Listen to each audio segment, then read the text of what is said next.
నమస్తే. ఈ శాసన ఆధారాల ద్వారా రచింపబడిన ఈ గ్రంథాల గురించి రచయిత శ్రీ దేవిరెడ్డి సుబ్రహ్మణ్యం రెడ్డి గారి మాటల్లో ఈ పరిశోధనల గురించి తెలుసుకుందాం. ముఖ్యంగా మీరు చాలా బుక్స్ రాయడం జరిగిందన్న. చాలా బుక్స్ రాశారు. చాలా మంచి బుక్స్ రాశారు.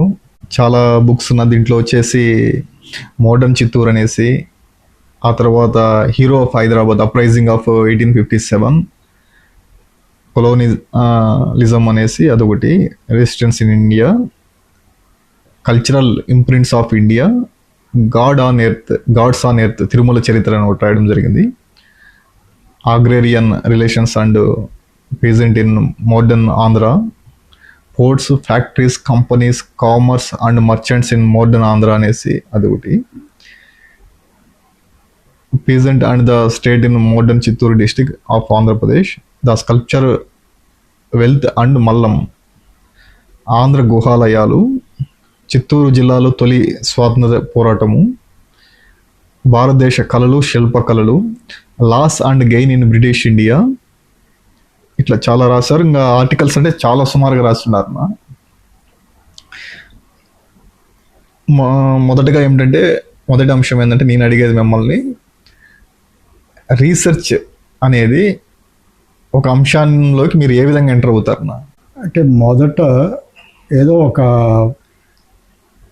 అంశం అనుకుంటాం, మనకు మెదడులోకి తడతాది ఒకటి. మనం వినడం కానీ చదవడం కానీ ఏదైనా చేసినప్పుడు మనకు ఏంది రాయిది అనుకుంటాము. చదువుతూ ఉన్నప్పుడు ఏదో ఒక పాయింట్, ఇది బాగుంది, ఇది ఏదో చేస్తే బాగుండేమో అని అనిపిస్తుంది. తర్వాత దానికి సంబంధించినటువంటి వ్యాసాలు ఏమన్నా ఉన్నాయా, పుస్తకాలు ఏమన్నా ఉన్నాయా అని ప్రయత్నిస్తాం. అవి ఏదైనా దొరికిందంటే సరే, లేకుంటే వాటికి ఒరిజినల్ రికార్డ్స్లో ఏమన్నా ఉన్నాయా, శాసనాల్లో కానీ, లేదు బ్రిటిష్ రికార్డ్స్ మోడర్న్ పీరియడ్ అయితే వాటిలో వివరాలు ఉండొచ్చో అనిపిస్తుంది. సో వాటిని వెతుకుతాం. అప్పుడు దానిలో మనకు వివరాలను దొరికినప్పుడు దాన్ని డీప్గా అనుకున్న అంశం సంబంధించి డీప్గా వెళ్ళడం జరుగుతుంది. సో అలా గ్యాదర్ చేస్తూ ఉంటాం మా ఊరిగా రీసెర్చ్ సంబంధించి. మెయిన్ వచ్చి ఒక దాన్ని ఏదైనా ఒక అంశాన్ని బలపరుస్తూ ఒక ఆధారం ఉండాలి. అంతే, ఆధారం ఉంటేనే చరిత్ర. ఎవిడెన్స్. ఆధారం లేకుండా ఒక జడ్జి ఎలాగైతే ఒక ఆధారపూరితమైన దాని మీద ఆధారపడి జడ్జిమెంట్ ఇస్తాడు, ఒక హిస్టోరియన్ కూడా ఒక ఆధారపూరితమైనటువంటి విషయాన్ని జనానికి తెలియజేయాలి. ఒక జడ్జిమెంట్ లాగా అది అనుకోవాలి మనం. ఎవిడెన్స్, ఖచ్చితంగా ఎవిడెన్స్ తప్పనిసరిగా. ఇప్పుడు ఉదాహరణకి చిత్తూరులో జిల్లాలో 1801, 1805 మధ్యలో బ్రిటిష్ వాళ్ళకి వ్యతిరేకంగా ఒక 10 మంది పాళేగారులు అనేటువంటి చిన్న తరహా రాజులని చెప్పాలి వాళ్ళని ఉండేవాళ్ళు.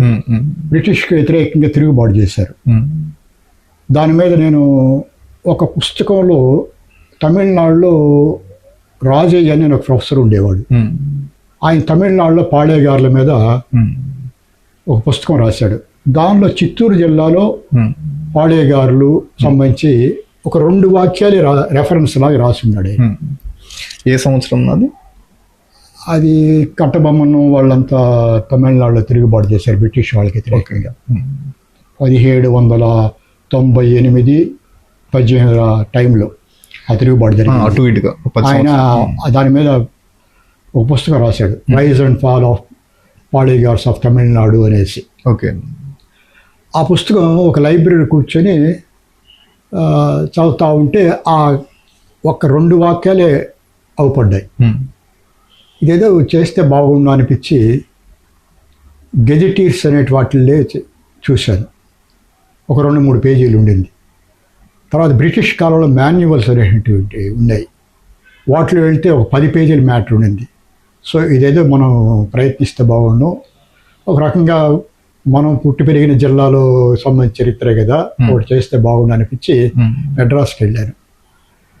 వెళ్తే రికార్డ్స్లో క్యాటలాగ్స్ చూస్తే చాలా డిస్ట్రిక్ట్ రికార్డ్స్, ప్రెసిడెన్సీ రికార్డ్స్ వాటిలో చూస్తే కొంత అవుపడింది.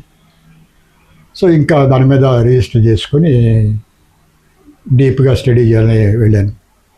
దానిలో మనకు రకరకాల records, board of revenue records అని, revenue consultations, military consultations, public consultations, ఇలా రకరకాల వెరైటీ ఆఫ్ రికార్డ్స్ పడ్డాయి. 10 నెలలు అక్కడే ఉండి మెడ్రాస్లో తమిళనాడు ఆర్కైవ్స్లో రికార్డ్స్ అంతా కలెక్ట్ చేసి ఒక థీసిస్ని తయారు చేసి పిహెచ్డికి సబ్మిట్ చేశాను. అప్పుడు మీ వయసును? అప్పుడు 30 ఉంటుంది. అప్పుడు ఇక్కడ మీరు జవహర్ భారత్లో వర్క్ చేస్తున్నాను నేను. అప్పట్లో కావల్లో జవహర్ భారత్లో వర్క్ చేస్తా ఉన్నాను. అక్కడ లైబ్రరీలో ఆ పుస్తకం చదివి ఇన్స్పైర్ అయ్యి పిహెచ్డి తీసుకొచ్చి సబ్మిట్ చేశాను. అప్పుడు యూనివర్సిటీలో సబ్మిట్ చేశాను. యూనివర్సిటీకి రాలేదు మీరు? అప్పుడు రాలేదు. జవహర్ భారత్లో వర్క్ చేస్తా ఉన్నాను. పిహెచ్డి కూడా కంప్లీట్ కాలేదు? పిహెచ్డి చేయలేదు. దీంతో పిహెచ్డి వచ్చి అంటే ఫస్ట్ దాన్ని ఎంఫిల్ కింద చేశాను. ఓకే. నాగార్జున యూనివర్సిటీలో పార్టింగ్ కింద ఎంఫిల్ చేశాను. అది పూర్తయిన తర్వాత పిహెచ్డి చేస్తే కంటిన్యూ చేస్తే బాగుంటుంది, చాలా మెటీరియల్ కలెక్ట్ చేశాను కాబట్టి అది కూడా చేసేస్తే బాగుంటుంది అనేసి మళ్ళీ అక్కడ రిజిస్ట్రేషన్ ప్రాబ్లం వచ్చింది. అంటే యూనివర్సిటీ డిఫరెంట్ యూనివర్సిటీ కాబట్టి అది రూల్స్ మార్చారు. తర్వాత ఇక్కడికి వచ్చి ఇక్కడ మా ఎస్వి యూనివర్సిటీలో పిహెచ్డి రిజిస్ట్రేషన్ చేసుకొని మా టీచర్ దగ్గర పిహెచ్డి సబ్మిట్ చేశాను. అది 99.9 పాళ్ళు ఒరిజినల్ రికార్డ్స్ చూసి రాసినటువంటి థీసిస్. దాదాపు 450 పేజీలు వచ్చింది ప్రింటింగ్లోది. సో ఎక్కడ కూడా మీరు ఆ 2 లైన్లు తప్పితే 2 లైన్ల కాడి నుంచి 450 పేజీలకు వెళ్ళిపోయింది. మొత్తం అంతా మీరు మళ్ళీ దాన్ని బాగా సేకరించి దాన్ని మళ్ళా మీదైన శైలిలో రికార్డ్స్ సేకరించిన రికార్డ్సే దాదాపు ఒక 100 పేజీలు లిస్ట్ ఉన్నది మా బుక్లో, పబ్లిష్ అయిన బుక్లో. లాస్ట్లో మనము ఉన్నాయి. లాస్ట్లో రెఫరెన్స్ పెడతాం కదా. ఒరిజినల్ రికార్డ్స్ అన్ని నంబర్లతో పాటు ఏ రికార్డు ఎక్కడ ఉన్నది అంతా రాసి అదే 100 పేజీల పైనే ఉంటుంది. ఓకే.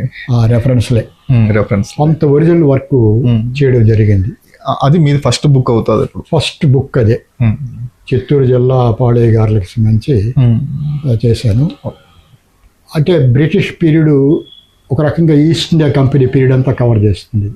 బ్రిటిష్ అధికారం చిత్తూరు జిల్లా మీద 1801లో ఏర్పడింది. వచ్చిన సంవత్సరం నుంచి తగువులు ప్రారంభమైనాయి ఈ పాళేయ గారులతో. సో 1801 నుంచి 1805 వరకు వాళ్ళు తిరుగుబాటు చేసి కొట్లాటలు జరిగి చాలా గొడవలు జరిగాయి. తర్వాత వాళ్ళు అణిచివేయబడ్డారు. ఆ తర్వాత నాకు దానికి సంబంధించి ఎక్స్టెన్షన్ కూడా కొంత పెంచాను. అంటే ఈస్ట్ ఇండియా కంపెనీ పీరియడ్ ఒక రకంగా కవర్ చేసేసాను. ఒక అర్లీ పీరియడ్ మాత్రమే బ్రిటిష్ పీరియడ్ కవర్ చేశాను. తర్వాత కూడా కవర్ చేస్తే బాగుండు అనిపించి ఫ్రీడమ్ స్ట్రగుల్ మీద, చిత్తూరు జిల్లాలో ఫ్రీడమ్ స్ట్రగుల్ ఎలా జరిగింది, ఎవరెవరు చేశారు, ఇదంతా అది ఒక బుక్గా తయారు చేశాను. అది సో మోడర్న్ పీరియడ్కి సంబంధించి చిత్తూరు జిల్లా మొత్తం కవర్ అయ్యేటట్టుగా ఈరోజు నేను చేసింది మాత్రమే ఉంది. ఫస్ట్ బుక్, లాస్ట్ బుక్ అని చెప్పుకోవాలి. ఈ 2 పుస్తకాలు చదివితేనే చిత్తూరు జిల్లా చరిత్ర, ఆధునిక చరిత్ర అనేది తెలుస్తుంది ఎవరు చదవాలన్నా. అంత విపులంగా విస్తృతంగా చేశాను. తర్వాత కాళహస్తి జమీందారీ ఒక పాపులర్ జమీందారీ. ఇది వాళ్ళు మద్రాస్ ప్రాంతాన్ని 1639లో బ్రిటిష్ వాళ్ళకి ఇచ్చారు. అప్పటికది ఒక చిన్న ఫిషర్మెన్ సెటిల్మెంట్. అది అక్కడంతా అక్కడ ఒక కొన్ని చిన్న చిన్న ఫిషర్మెన్ సెటిల్మెంట్స్ ఉంటే అవన్నింటినీ కలిపి ఒక మజరా అనే పేరుతో పిలిచేవాళ్ళు. మజరా రెవెన్యూ డివిజన్. కొన్ని గ్రామాలు కలిపి ఒక చిన్న డివిజన్ అనమాట. ఒక 5 గ్రామాలు 10 గ్రామాలు ఒక విశాల గ్రామం కింద మజరా అంటారు దాన్ని, సెటిల్మెంట్. అట్లా ఆ ప్రాంతాన్ని బ్రిటిష్ వాళ్ళకి ఇచ్చారు వీళ్ళు. కాళహస్తి జమీందారుల కింద మద్రాసు ప్రాంతం ఆ రోజుల్లో ఉండేటప్పుడు. మద్రాసు నిజానికి తెలుగు ప్రాంతం. అది తెలుగు ప్రాంతమే. అది 100 కిలోమీటర్ల నుంచి. నిజానికి అది రాష్ట్ర విభజన జరిగినప్పుడు మద్రాసు కేంద్రంగా రాష్ట్రం ఏర్పడాలని ముఖ్యంగా రాయలసీమ ప్రాంతాలు అంతా గట్టిగా కోరడం జరిగింది.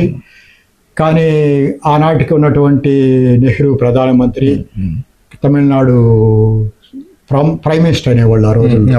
దేశమే ఇది ఒక దేశం. తమిళనాడు చీఫ్ మినిస్టర్ని ప్రైమ్ మినిస్టర్ అనేవాళ్ళు మొదట్లో. రాజాజీ ఉండేవాళ్ళు. వాళ్ళిద్దరు సన్నిహితం వల్ల మద్రాస్ ప్రాంతం తమిళనాడుకి ఇవ్వడం, ఆంధ్రాకి ఇవ్వకపోవడం అనేది కర్నూలుకి లాస్ట్ ఇవ్వడం జరిగింది. సో ఆ పాళే అంతటి ఇంపార్టెన్స్ ఉన్నటువంటి పాళే గారు కాబట్టి మెడ్రాస్ అంత పెద్దదిగా అయ్యి బ్రిటిష్ వాళ్ళకి మొట్టమొదటి అద్భుతమైన బేస్గా ఏర్పడినటువంటిది కాబట్టి ఆ పాళే గారి మీద స్టడీ చేస్తే బాగుంటుంది. కళాస్ జమీందారీ మీద వాళ్ళు రెవెన్యూ విధానాలు, పాలనా విధానాలు కానీ, వాళ్ళు ఇచ్చిన మద్రాసుకు బ్రిటిష్ వాళ్ళతో వాళ్ళ సంబంధము, అంతకుముందు మొఘలులతో సంబంధాలు, నైజాంతో సంబంధాలు, వాళ్ళు ఎలా ఔరంగజేబుకి వారసత్వ యుద్ధంలో సహాయం చేశారు, సైన్యాన్ని తీసుకెళ్ళి ఉజ్జయిని ప్రాంతంలో సహాయం చేశారు. వాళ్ళు ఇక్కడి నుంచి అక్కడికి వెళ్ళి సహాయం చేశారు. కాంపిటేటర్గా ఔరంగజేబు రాజ్యాధికారానికి ఉన్నటువంటి సమయాలు. సో అదంతా చేస్తే బాగుండని చెప్పి ఈ జిల్లాకి సంబంధించిన విషయం మీద ఇంట్రెస్ట్తో అది ఒకటి చేశాను. ఆ తర్వాత ఇక్కడ పుట్టి పెరిగాను కదా తిరుపతి ప్రాంతంలో. తిరుపతి తిరుమల అనేది ఒక ప్రసిద్ధమైనటువంటి వైష్ణవ ఆలయం, ప్రపంచంలోనే అద్భుతమైన పేరు వచ్చినటువంటి కదా. దీని మీద చేస్తే బాగుండని చెప్పి దాని మీద శాస్త్రాలన్నీ సేకరించి కొనుక్కొని దాని మీద తిరుమల మీద ఒక పుస్తకం, మంచి పుస్తకం చేశాను. అది పబ్లిష్ అయినటువంటి 3 నెలల్లోనే 800 కాపీలు అమ్ముడుపోయినాయి. అవును, ఇప్పటికి కూడా డిమాండ్ రోజు అడుగుతూనే ఉన్నారు. అంతటి నేను ప్యూర్గా హిస్టారికల్గానే దాన్ని శాసన ఆధారాలతోనే తమిళ సాహిత్య, ప్రాచీన తమిళ సాహిత్యం ఉంది, సంగమ యుగ సాహిత్యం అంటారు. ఆ సాహిత్యం ట్రాన్స్లేషన్ ఇంగ్లీష్లోకి ఉంది. ఆ రెండింటిని బేస్ చేసుకుని దాదాపు 3 సంవత్సరాలు పట్టింది ఆ పుస్తకం రాయడానికి. మంచి రికగ్నిషన్ వచ్చింది. ఆంధ్రజ్యోతిలో అయితే స్పెషల్ ఇష్యూ చేసి 5 పేజీలు మ్యాటర్ రాశారు ఆ పుస్తకం గురించి వాళ్ళు. ఇది ఏ సంవత్సరంలో? ఈ తిరుమల గురించి 2018లో పబ్లిష్ అయింది. God on earth, gods on earth, Tirumala చరిత్ర అని రాశాను ఆ పుస్తకం. అది ఎట్లా మొదలు పెట్టారు, ఎక్కడి నుంచి మొదలు పెట్టారు? అది యాక్చువల్గా మా స్టూడెంట్ ఒక అతను ఉండేవాడు, ఒక ముస్లిం స్టూడెంట్. తిరుమలకి సంబంధించి ఫ్రంట్ లైన్లో ఒక చిన్న వ్యాసం వచ్చి ఉంటే అది సార్ నా దగ్గర ఉన్నది ఎక్స్ట్రా కాపీ, మీకు చదివేటప్పుడు చదవండి అని ఇచ్చాడు. అది చదివితే అప్పుడు ఒక థాట్ వచ్చింది, అరే తిరుమల గురించి ఎందుకు మనం మిస్ చేసాము, ఇక్కడ పుట్టి పెరిగాము, చిత్తూరు జిల్లా గురించి 3 రాసాం కదా, ఇది ఏదైనా రాస్తే బాగుండే అనిపించింది నాకు. అప్పుడు మెల్లగా స్టార్ట్ చేశాను. పోయి టిటిడి ప్రెస్కి వెళ్ళి ఆ శాసనాలు 11 వాల్యూమ్స్ ఉన్నాయి, తమిళంలో ఇంగ్లీష్లో ఉంటాయన్నమాట. ఆ ట్రాన్స్లేటెడ్ వర్షన్స్ అంటే తిరుమల గోడల మీద ఉన్నటువంటి అన్నీ కూడా ఎస్టాంపేజ్ చేసి పుస్తకం రూపంలోకి తీసుకొచ్చింది దేవస్థానం. చాలా చీప్గా 500 రూపాయలే మొత్తం సెట్ కొనుక్కొచ్చుకున్నాను. తర్వాత 2 ఆథర్స్ టీవీకే వీరరాఘవాచార్య అని చెప్పి తిరుమల మీద రాసినటువంటి మొట్టమొదటి పుస్తకాలలో అదొకటి.